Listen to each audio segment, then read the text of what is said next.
Espain zirurgia ostean, konformadora jarriko dira lehenengo kontsultan.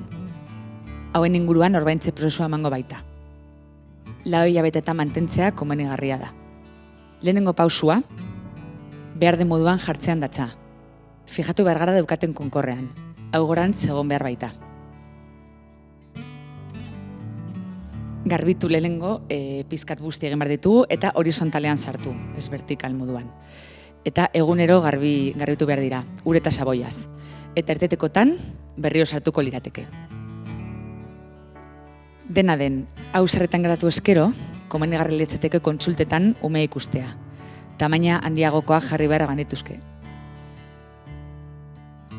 Bestalde, umeak eragozten badute, hau da, bai doministiku egiten badute, o eragotzi egiten badute adarrak, alboko adarrak, hauek mos daitezke.